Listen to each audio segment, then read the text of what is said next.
At Riverfront Stadium, where the Reds down 5-0 at the end of 2 innings of play, come back in a big way tonight. Before over 34,000 at Riverfront, almost 35,000.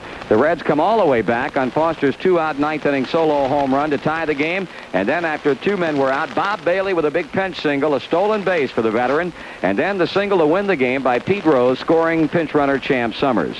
An exciting night in many ways. The speculation running rampant. We mentioned during Joe's Star of the Game show that they were gathering in the press dining room here at Riverfront Stadium for a news conference that will be coming up any time now. And as soon as we get word that they're ready to go, we'll be switching down there to get that announcement as it is made to newspaper writers, TV and radio broadcasters throughout the greater Cincinnati area. The Reds have made one announcement, and that is that tonight they have obtained the contract of left-handed pitcher Doug Capilla from the St. Louis Cardinals in exchange for the contract of right-hander Raleigh Eastwick.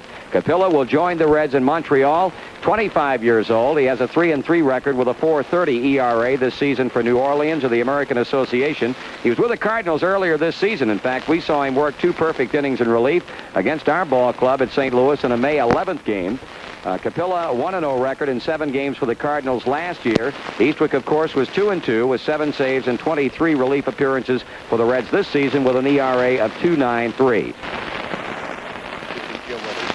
In the press dining room, where Reds President Bob Howsam is here for the announcement.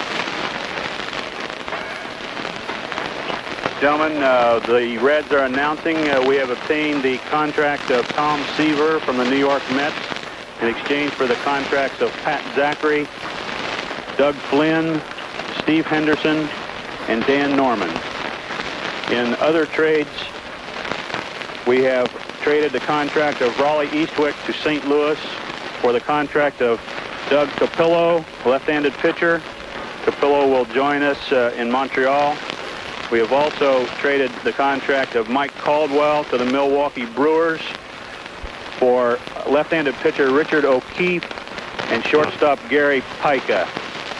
Both O'Keefe and Pica will join our Three Rivers farm team. Here's Bob Howsam. Well, naturally, we're very pleased about the deals we've made. We've been working hard for the last number of days, and we think by the trades that we have made, it's going to improve our ball club. And certainly, with a pitcher the caliber of Seaver, we think we've added a lot of strength to our club in that category. Are you 1 short on the roster now? Yes, we will be 1 short on the roster, Bob. Well, things have happened so fast that we're going to have to reevaluate our roster, and then we'll determine at that time what we will do. Bob, I heard the trade was dead. One at a time. I heard the trade was dead, Bob. Did it come through late today, or? Well, the trade actually, it came out, as a report that we had called a press conference. That is not true. I certainly didn't know it, or did Jim.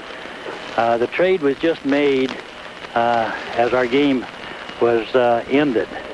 And so that was the first time that I knew that we definitely had a trade. So if anybody else knew it before then, they had information that I didn't have. Bob, do you plan to renegotiate Seaver's contract? No, sir. On Sunday, we talked, in fact, I talked to Seaver twice. And Sunday morning, he agreed to come to the Cincinnati Ball Club under the program that we have had for all of our players. That I couldn't tell because that is Sparky's area of operation. Seaver was to pitch Friday. I don't see why he couldn't fit right into our rotation, but that is Sparky's area. I do the trading and furnishing the ball players, and he takes and does the managing on the field. How tough was this deal to make down country in negotiations? Well, it was a tough deal because, as you know, we thought we had it made another way, and then we had to change it when Eastwick refused to take and sign a contract and go to the... he didn't sign a contract because the Mets would not take him unless he was signed. Are there any contingencies in the Eastwick deal? No, sir. No, they took him on the basis that he hadn't signed his contract, and we're getting, of course, a left-hand pitcher, which we think will help us as far as our staff is concerned. With Seaver, you picked up a clause in our contract that was announced that every 5 days after 18 minutes you get up to money. Well, Bob, you and I have always talked about that I don't talk about contracts, as you know, or trade. Mr. Howsam, Pete Rose. I talk about many things, but you have never asked me anything but for trade. Well, I'll talk about how good a ball club we have. I'll talk about our promotions, our fans, and what we think we can do. In fact, you have never asked a question till now about this trade with Seaver, which is unusual for a paper. Okay. Well, Pete Rose said that if you got Seaver, it would give you a lock on the pennant. What's your comment on that? I don't think you ever have a lock on a pennant. You got to go out and win it. Sure, it's going to give us strength, and that's why we got him. But you got to do it out on the field, you know. You can't do it by just saying we have a lock, because after all, the Dodgers are out in front, and until we catch them and pass them, and until the season ends, well, we won't know. Are you concerned that Seaver might go to the Dodgers?